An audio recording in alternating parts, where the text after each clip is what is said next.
नमस्कार, मैं हूं सुशील शर्मा और आप देख रहे हैं हमारा खास डिबेट शो मिलकर मांगेंगे जवाब। आज हम बात करेंगे बीजेपी संगठन के बिगड़ते समीकरण पर। एक तरफ प्रदेश अध्यक्ष हेमंत खंडेलवाल संगठन को मजबूत करने की कोशिश कर रहे हैं, तो दूसरी तरफ बिगड़ते और लड़खड़ाते समीकरणों ने खेल भी खराब करना शुरू कर दिया है। इसी मुद्दे पर आज चर्चा करेंगे, लेकिन सबसे पहले देखिए हमारी एक खास रिपोर्ट। प्रदेश बीजेपी अब इलेक्शन मोड पर आ गई है। संगठन ने काम करना भी शुरू कर दिया है, बैठकों का दौर भी जारी है। लेकिन इलेक्शन मोड के बीच भारतीय जनता पार्टी के सामने कई चुनौतियां भी हैं। दरअसल बीजेपी ने जिला प्रभारियों को आने वाले नगर निगम, पंचायत और विधानसभा चुनाव के लिहाज से काम करने के निर्देश दिए। जिला प्रभारी को पावरफुल किया गया, कई अधिकार भी दिए गए। लेकिन सवाल यही है, जब जिला स्तर पर ही सब कुछ ठीक नहीं चलेगा, तब तक प्रभारी भी क्या कर लेंगे। ये बात इसलिए की जा रही है क्योंकि बीजेपी पिछले 6 महीने से जिला कार्यकारिणी बनाने का काम कर रही है। अब तक 47 जिलों की कार्यकारिणी घोषित हो चुकी है, जबकि बाकी के जिले विदिशा, भोपाल, सागर, भिंड, छतरपुर, पन्ना, सतना, कटनी, नरसिंहपुर, सिवनी, गुना और निवाड़ी में एक राय नहीं होने के कारण कार्यकारिणी अटकी हुई है। हमारे जो जिला प्रभारी हमने जो अभी बनाए, हमारे 62 संगठन के जिले हैं, उनके जिला प्रभारियों की बैठक थी। उनके प्रवास, वो जिलों में जाएंगे तो उनकी क्या योजना रहेगी। आगामी वर्षों में जो हमारे सामने नगर पालिका, पंचायत के चुनाव है और विधानसभा चुनाव है, तो 3 साल का वो रोड मैप बनाए। हमारी कहाँ कमजोरियाँ हैं, किन मंडलों में हम कमजोर हैं, किन बूथों पे हैं। प्रदेश संगठन कोई भी निर्णय लेगा, कोई भी नियुक्ति है, तो उसमें जिला प्रभारी की महत्वपूर्ण भूमिका होगी। बीजेपी की मजबूरी, टीम अब भी अधूरी। 6 महीने बाद भी जिला कार्यकारिणी का काम अधूरा। जिला प्रभारियों पर दाव, बिगड़ रहा संगठन का खेल। जमीनी स्तर पर नेताओं में चल रही नूरा कुश्ती। बीजेपी संगठन में छिड़ा सियासी संग्राम। हेमंत खंडेलवाल की टीम को लेकर कांग्रेस ने गुटबाजी का आरोप लगाया। कांग्रेस का दावा है बीजेपी संगठन में सब कुछ ठीक नहीं चल रहा। बड़े स्तर पर नेताओं के बीच सियासी उठापटक मची हुई है। जमीनी स्तर पर कार्यकर्ता नाराज हैं, इसलिए प्रदेश बीजेपी अध्यक्ष अपने संगठन को मजबूती देने की कोशिश कर रहे हैं। भारतीय जनता पार्टी ने जिलाध्यक्षों में भी ऐसे ही कहा था, आपने देखा था कितना समय लगा जिलाध्यक्षों की नियुक्ति करने में।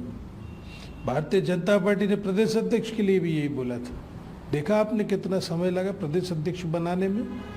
भारतीय जनता पार्टी गुटबाजी को खत्म करने का प्रयास है हेमंत खंडेलवाल का, लेकिन प्रभारी जाकर के बात क्या करेंगे कार्यकर्ता से। जब कार्यकर्ता उनका क्षेत्र में जा रहा है तो महंगाई को लेकर बात हो रही है, भ्रष्टाचार को लेकर बात हो रही है, बेरोजगारी को लेकर बात हो रही है। ये प्रभारी कहाँ से मैनेज कर लेंगे इन चीज़ों को। जब प्रदेश की जनता विधायकों को घुसने नहीं दे रही है, तो प्रभारी जाकर के क्या माहौल बना लेंगे। राजनीतिक पार्टियों में भारतीय जनता पार्टी के संगठन की कई खूबियां हैं। प्लानिंग और राजनीति में कोई तोड़ नहीं है, लेकिन मौजूदा दौर में कई तरह से सियासी समीकरण बिगड़ते नजर आ रहे हैं। इस बात को बीजेपी समझ भी चुकी है और संगठन के कमजोर हिस्सों को मजबूत करने की कवायद भी शुरू कर दी है। मनोज राठौर, BSTV, भोपाल। तो आपने देखा मध्य प्रदेश भाजपा का संगठन और खासकर जिला प्रभारियों की नियुक्ति इतनी जल्दबाजी में कर दी गई है कि अभी कई जिलों में भाजपा के जिला अध्यक्ष भी नहीं बने हैं और ना ही उनकी, क्षमा कीजिएगा, ना कार्यकारिणी तक घोषित नहीं हुई है। अब बिना कार्यकारिणी के क्या जिला प्रभारी वहां करेंगे, सबसे बड़ा सवाल यही है। इसके अलावा बहुत सारे ऐसे सवाल, चाहे वो निगम मंडल की नियुक्तियों का हो, चाहे प्रदेश कार्य समिति का हो, तो भाजपा लगातार विलंब पे विलंब कर रही है। पर अध्यक्ष दावा कर रहे हैं कि इन जिला प्रभारियों को रोड मैप बनाकर देना होगा, वो भी आने वाले 3 साल जो लगातार चुनाव वाले साल होंगे। नगर पालिकाओं के चुनाव होंगे, नगर पंचायतों के चुनाव होंगे और विधानसभा चुनाव होंगे। इन्हीं पर हम चर्चा करेंगे। हमारे साथ एक खास पैनल मौजूद है। हमारे साथ ऑनलाइन जुड़े हुए हैं वरिष्ठ पत्रकार और राजनीतिक विश्लेषक देवदत्त दुबे जी। हमारे साथ जुड़े हुए हैं ऑनलाइन भाजपा प्रवक्ता कृष्ण गोपाल पाठक जी। आप दोनों का बहुत बहुत स्वागत है। शुरुआत देवदत्त जी आप ही से करूंगा। आप भाजपा की राजनीति को बहुत अच्छे से समझते हैं। आखिर जिला प्रभारियों के माध्यम से बीजेपी करना क्या चाहती है, जबकि अभी कई जगह कार्यकारिणी घोषित नहीं हुई है, बहुत सारे काम अभी अधूरे हैं, लेकिन जिस तरीके से जिला प्रभारी नियुक्त किए गए उसमें भी कई विधायक नियुक्त किए गए हैं। अब आप सोचिए कि उनको चुनाव में भी जाना, अपना क्षेत्र भी देखना और इतना बड़ा काम भी सौंपा गया है, कैसे मैनेज होगा ये सब?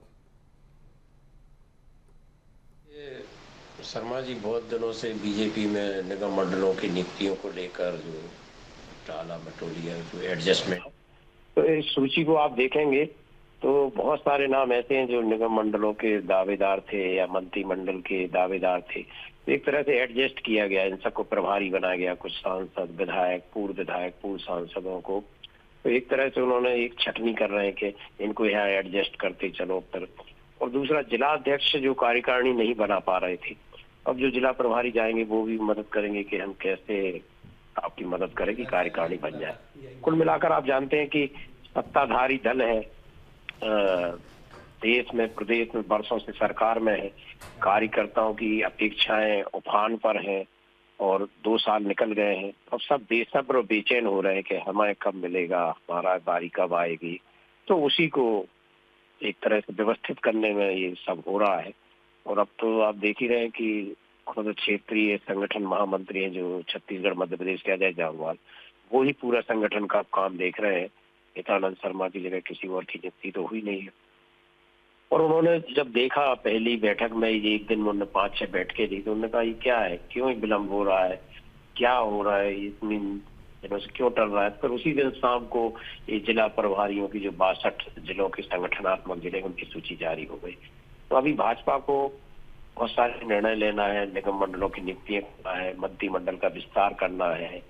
फिर ऐसे ही इसमें कुछ निगम मंडलों में जाएंगे, कुछ केंद्र में नितिन नवीन की जो नए राष्ट्रीय अध्यक्ष वहां एडजस्ट करेंगे, कुछ को मंत्रिमंडल में करेंगे। तो इस तरह से अब चूंकि चुनावी तैयारियां शुरू हो गई सन 2028 के लिए, जिस तरह से कांग्रेस जमावट कर रही है बूथ स्तर तक, तो भाजपा नहीं चाहती कि 2018 की तरह कोई गलती हो जाए और कोई भी चूक सरकार से बाहर कर दे। इसलिए भाजपा भी उसी तर्ज पर अपनी तैयारियां, नेताओं को व्यवस्थित, किसी भी जनाधार वाले नेताओं को वो उपस्थित नहीं करना चाहे, क्योंकि छोटी छोटी गलतियों से ही एक नेता 2-2, 3-3 सीटों को प्रभावित यदि करता है तो फिर सरकार बनाने में मुश्किल जाती है।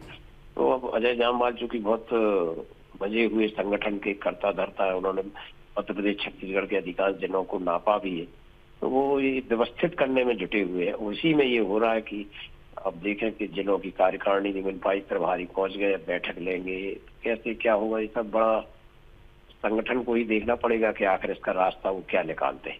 जी, तो क्या यही बनते बिगड़ते लड़खड़ाते समीकरण हैं जो आपने देवदत्त जी बहुत अच्छे से बताया? हालांकि इसमें एक बहुत महत्वपूर्ण सवाल ये भी उठता है कि अजय जामवाल पहले भी मध्य प्रदेश छत्तीसगढ़ को संगठन प्रभारी के रूप में देख रहे थे, पर मुझे लगता है कि शायद उनका हस्तक्षेप इतना ज़्यादा नहीं था, क्योंकि ये जानकारी उनके पास पिछले 2 साल से होगी जब से वो काम देख रहे हैं। पर अचानक उन्होंने बैठक लेके एक सख्ती से निर्देश दिए और तुरंत जो है जिला प्रभारियों की नियुक्ति हो गई। मैं कृष्ण गोपाल जी से समझना चाहूँगा, भाई ऐसी क्या जल्दबाजी थी? अभी जिलों में कार्यकारिणी घोषित हो जाने देते। अभी जब बहुत सारी चीज़ें, जैसे इन्होंने भी कहा कि आपके राष्ट्रीय अध्यक्ष की कार्यकारिणी घोषित होना है, मंत्रिमंडल का पुनर्गठन, तो ये क्या है, उन बेचैन बेसब्र नेताओं को भी इधर उधर एडजस्ट करके जो है लॉलीपॉप दिया जा रहा है? देखिए सुशील जी, भारतीय जनता पार्टी की अपनी एक कार्य पद्धति है, भारतीय जनता पार्टी के संगठन का अपना एक तौर तरीका है और भारतीय जनता पार्टी का कार्यकर्ताओं का एक बहुत बड़ा परिवार है। विश्व के सबसे बड़े राजनीतिक दल के रूप में भारत ने उसको स्वीकार किया है। भारत ने भारतीय जनता पार्टी की सदस्यता ली है। जब तो हमारे 16 करोड़ सदस्य हैं, निश्चित तौर पर हम जिस प्रकार से हमारे प्रदेश अध्यक्ष जी आदरणीय हेमंत खंडेलवाल जी और जामवाल जी, जिनका उल्लेख आप बार बार यहाँ पर कर रहे हैं, सबका यह मत है और सबका यह मन है कि प्रत्येक कार्यकर्ता को काम मिलेगा, उसकी भूमिका निश्चित और निर्धारित की जाएगी। भारतीय जनता पार्टी अपने रास्ते पर चल रही है, आगे बढ़ रही है। और जहां तक आपने शुरुआती रिपोर्ट में जो कहा है इलेक्शन मोड, तो भारतीय जनता पार्टी को कभी इलेक्शन मोड में आने की आवश्यकता नहीं पड़ती, क्योंकि भारतीय जनता पार्टी का संगठन और कार्यकर्ता 365 दिन 24 घंटे प्रतिपल एक्टिव मोड में रहते हैं। आप दोनों पार्टियों का तुलनात्मक अध्ययन कर लीजिए, भारतीय जनता पार्टी और कांग्रेस पार्टी का। भारतीय जनता पार्टी आपको सदा जनता के बीच मिलेगी। भारतीय जनता पार्टी का कार्यकर्ता आपको सदा संगठन और जनता के काम में साझेदार बनता मिलेगा, उनकी मदद करता मिलेगा। भारतीय जनता पार्टी की सरकार जन्म से लेकर अंत तक अपने नागरिक के साथ, राज्य के नागरिक के साथ खड़ा मिलेगी। अपनी योजनाओं के माध्यम से उनके घर को, परिवार को, उनके दैनिक जीवन को मजबूत करता हुआ दिखाई पड़ेगी। वहीं दूसरी ओर कांग्रेस पार्टी है। अभी मैं उनके आपकी बाइट में सुन रहा था जो जितेंद्र जी ने कहा, हम उनसे पूछना चाहते हैं कि आप हमारी स्वीकारोक्ति की बात करते हो, क्या आपके प्रदेश अध्यक्ष को उनके बनने के 3 साल बाद कांग्रेस पार्टी के सभी गुट स्वीकार कर पाए? भारतीय जनता पार्टी में तो कब व्यक्ति परिवर्तन हो जाता है मालूम ही नहीं पड़ता। कल तक जो कार्यकर्ता वीडी शर्मा जी के साथ उन पार्टी का काम किया करते थे, पत्ता भी नहीं हिला। आज वे सभी कार्यकर्ता हेमंत खंडेलवाल जी के साथ काम कर रहे हैं। यही तो संगठन है, यही भारतीय जनता पार्टी की पद्धति है। कांग्रेस पार्टी के प्रदेश अध्यक्ष और राहुल गांधी जी से लेकर जितेंद्र जी तक कोई उस पद्धति को समझ भी नहीं पाएंगे, क्योंकि कांग्रेस पार्टी कबीलाई संस्कृति की पार्टी है। कबीलाई संस्कृति में छोटे छोटे गुटों, कबीलों के रूप में यहाँ विभाजित हैं। दिग्विजय सिंह जी, कांतिलाल भूरिया जी, अजय सिंह जी और अरुण यादव जी, पता नहीं कितने गुट हैं। अब नए नए हो गए, जीतू पटवारी जी, उमंग सिंगार जी। ये आपस में कबीलाई संस्कृति की तरह एक दूसरे के प्रति व्यवहार करते हैं। मेरे साथ स्टूडियो में रवि वर्मा कांग्रेस प्रवक्ता भी जुड़ गए। रवि जी, आप विलंब से आपका बहुत बहुत स्वागत है। कृष्ण गोपाल जी, आपके गुटों की संख्या गिना रहे थे, और नए गुट, पुराने गुट, और कृष्ण गोपाल जी ने खुद की बात भी कही कि उनको, आपके जो प्रवक्ता जितेंद्र मिश्रा जो चिंता कर रहे, कृष्ण गोपाल जी का यही कहना है कि वो हमारी चिंता छोड़ दें, वो आप कांग्रेस अपनी चिंता करें। सुशील जी, मैंने पूरी बातचीत को बड़ी धीरता के साथ मेरे विद्वान साथी की जो बातचीत थी वो सुनी है। उस पैनल में सभी जो साथी डिस्कस कर रहे हैं उसको, तो ये बड़ी ही आश्चर्य की बात है कि 20 साल से जो भारतीय जनता पार्टी शासन में है, उसे अब भी रोड में बनाने की आवश्यकता पड़ रही है। तो ये उनकी स्वीकारोक्ति है कि उनकी विफलता का परिणाम है कि उनके पास कोई रोड मैप नहीं है। 20 साल की नीति के बाद भी उन्हें अगर ये पता नहीं है कि कहाँ की सड़कें खराब हैं और कहाँ विकास करने की आवश्यकता और कहाँ नहीं है, तो और इस रोड मैप के बहाने वो जिस तरह की बातें और दिल बहलाने का काम कर रहे हैं, ये गालिब के लिए अच्छा है। क्योंकि ये सीधे सीधे हम देखेंगे कि पंचायत और वार्डों की स्थिति देखें तो कर्ज करप्शन से शुरू हुई मोहन यादव की सरकार के जो नमूने हैं, जो प्रमाण हैं, वो सीधे सीधे दिख रहे हैं कि किस तरीके से नाली पुलिया आए दिन ढह जाती है। 90 डिग्री का पुल यहीं भोपाल में बन जाता है। तो ये केजी पाठक जी इन सब बातों को स्वीकार नहीं करेंगे, क्योंकि विकास और विकास से वास्ता भारतीय जनता पार्टी का रहा नहीं। ये तो वो लुटेरे हैं सत्ता व्यवस्था की जिन्होंने बाबा महाकाल को भी नहीं लूटा था। किस तरीके से मूर्तियां ढा दी गई, किस तरीके से मंदिर टूटे गए। तो ये धर्म और आस्था और विकास, ये उसके उलट है ये भारतीय जनता पार्टी। और अगर ये पावरफुल बनाने की बात कर रहे हैं तो ये केवल भारतीय जनता पार्टी एक डैमेज कंट्रोल करने की कोशिश कर रही है कि निगम मंडल से पहले जिला प्रभारी की सूची आ जाती है और उन्हें फिर पावरफुल बनाना। ये वैसा ही है जैसे हवाई जहाज में सफर करने वाले को रोडवेज की बस में बैठा देना और हिता शर्मा जी का हट जाना। ये सब बता रहा है कि भारतीय जनता पार्टी में सब कुछ संतोषजनक नहीं है। एक ऐसी ज्वाला धधक रही है जो कभी भी फूट जाएगी। और खेमे और गठों की अगर बात कर रहे हैं, गुटबाजी की बात कर रहे हैं, तो इंदौर ने वो तमाशा देखा है, मेरे मध्य प्रदेश के लोगों ने देखा है कि किस तरीके से इस विकास के नाम पर ढिंढोरा पीटने वाली सरकार ने टट्टी पेशाब का पानी पिलाकर 32 से अधिक लोगों की जान ली। और विकास की बातें करने वाले मोहन यादव शकल दिखाने भी नहीं जा पा रहे थे इंदौर में। वहां के जो सांसद हैं शंकर ललवानी जी ना जाने कहां गुम थे। तो खेमे और गुटेबाजी का अंतर जो है इंदौर की जनता ने वो दर्द झेला है। कांग्रेस एक लोकतांत्रिक दल है जो लोगों का दर्द समझती है और उनके साथ खड़े होना जानती है, क्योंकि कांग्रेस ने कभी सत्ता के लिए संघर्ष नहीं किया है। कांग्रेस ने लोगों के लिए संघर्ष किया है कि उसके दुख दर्द का साथी कैसे बना जाए। सत्ता व्यवस्था के लोग, सत्ता व्यवस्था के लोग खेमे और गुटों में बटे हुए लोगों की हालत देखी है कि शिवराज जी कुछ कहते थे और नरोत्तम मिश्रा जी अलग मुख्यमंत्री के रूप में अपनी पहचान लगातार बना रहे थे। ये गुटबाजी थी। रवि रुक जाइए, कृष्ण गोपाल जी आपकी बात का जवाब देना चाह रहे हैं। कृष्ण गोपाल जी बोलिए, क्या कहना चाह रहे हैं आप? देखिए सुशील भाई, पहले ही मैंने कहा था कि भारतीय जनता पार्टी की अपनी एक पद्धति है, कांग्रेस को अपनी पद्धति पर विचार करना चाहिए। भारतीय जनता पार्टी में तो हर कार्यकर्ता को काम मिलता है, उसको सम्मान मिलता है। कांग्रेस पार्टी में आप देख लीजिए उनकी क्या हालात हैं। दूसरी बात, विकास एक निरंतर चलने वाली प्रक्रिया है। कौन नहीं जानता मध्य प्रदेश में जब भारतीय जनता पार्टी की सरकार बनी थी तब मध्य प्रदेश में बिजली के लाले हुआ करते थे, किसानों को बिजली नहीं मिलती थी। हमने आकर बिजली की व्यवस्था दुरुस्त कराई, किसानों की फसल सहकारी संस्थाओं के माध्यम से खरीदना भारतीय जनता पार्टी की सरकार ने शुरू किया।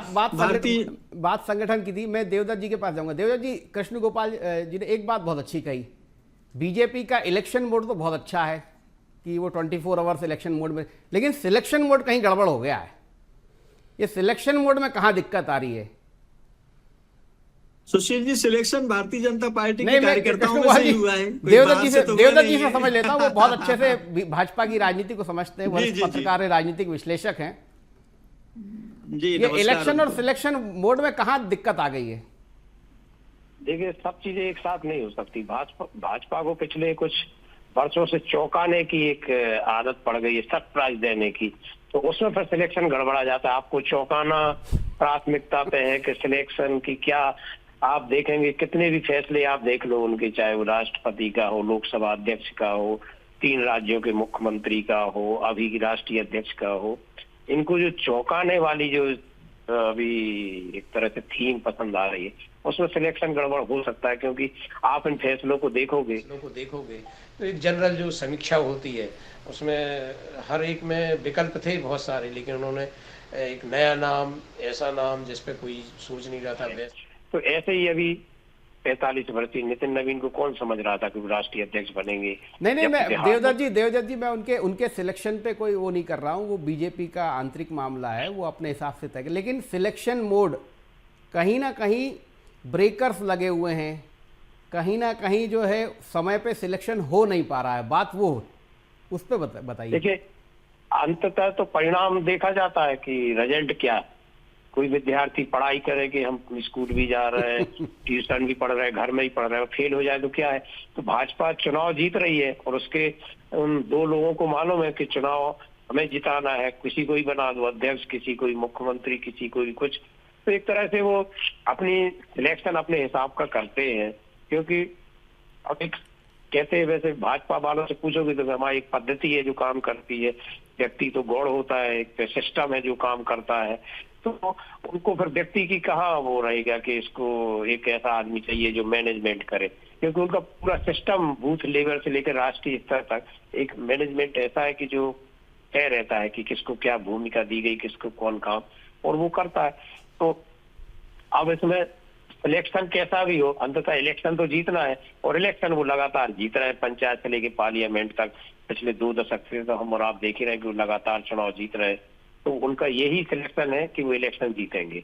बीच में आप चाहे कितने सर्वे करा लो, चाहे कितनी विपक्ष आंदोलन कर ले, लेकिन आप देखते हैं रिजल्ट जो आना है वो आते हैं। उनका इतना अच्छा मैनेजमेंट है बूथ स्तर पर, चुनावी खिजा बनाने का उनके पास कौशल है, जो उस पर फिर ये व्यक्ति थोड़ी काम करते हैं, मतलब उनका पूरा सिस्टम काम करता है।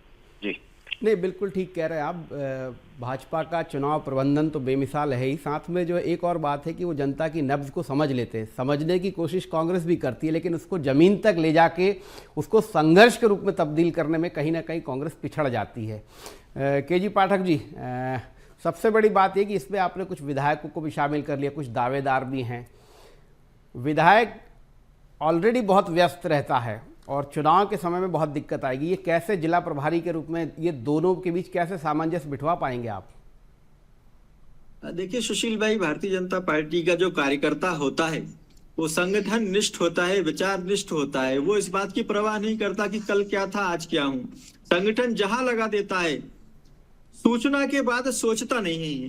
भारतीय जनता पार्टी के कार्यकर्ता को कोई सूचना मिल जाए तो फिर वो सोचना बंद कर देता है। पार्टी ने जो सोचा है उसके आदेश को मानता है, उसकी रीति नीति का पालन करता है, पार्टी की पद्धति पर आगे बढ़ जाता है। और यही भारतीय जनता पार्टी के संगठन की विशेषता है। इसीलिए इतने आसानी से, अभी जैसे मैं देवदत्त जी को सुन रहा था, आपको भी सुन रहा था, हमारे यहाँ व्यवस्था परिवर्तन हो जाता है। कल तक जेपी नड्डा जी राष्ट्रीय अध्यक्ष थे, उनके पहले अमित शाह जी थे, और आज 45 साल के नौजवान नितिन नवीन जी हैं। ऐसा आसानी वाला परिवर्तन की पत्ता तक ना हिले कोई अन्य पार्टी कल्पना कर सकती है? कांग्रेस पार्टी का हमने हाल देखा है। जीतू पटवारी जी प्रदेश अध्यक्ष बने तो आज तक इस्तीफे नहीं रुक रहे हैं। एक एक दिन एक एक महीने करके इस्तीफा देके लोग उनको टार्चर कर रहे हैं। वो बेचारे काम ही नहीं कर पा रहे। जीतू पटवारी जी इस्तीफा इस्तीफा इस्तीफा इस्तीफा, रोज सुबह उठते हैं तो नया इस्तीफा, रात में सोते हैं पता नहीं सुबह कौन सी खबर सुनने को मिल जाएगी। दोनों पार्टियों की पद्धति में बहुत अंतर है। कांग्रेस पार्टी भारतीय जनता पार्टी की बराबरी पद्धति के मामले में, संगठन के मामले में, विचार के मामले में कभी नहीं कर सकती है। ये उनके पिछले 75 साल का इतिहास बताता है। भारतीय जनता पार्टी से उनको सीखना चाहिए, सबक लेना चाहिए। अनुशासन क्या होता है, जनता के काम आने वाली सरकार क्या होती है, जनता की आकांक्षाओं को पूरी करने वाली सरकार क्या होती है। जब कार्यकर्ता अच्छा होता है, अच्छा कार्यकर्ता जब सरकार में जाता है तभी वैसा सब काम कर पाता है जो नरेंद्र मोदी जी कर रहे हैं, मध्य प्रदेश में मोहन यादव जी कर रहे हैं। मैं रवि वर्मा से जवाब ले लेता हूं। आपने बहुत सारी जो है बातें कह दी कांग्रेस को लेकर। रवि वर्मा जी क्या कहेंगे? कृष्ण गोपाल जी ने एक लंबी सूची जो है कांग्रेस को लेकर ही बोल दी है।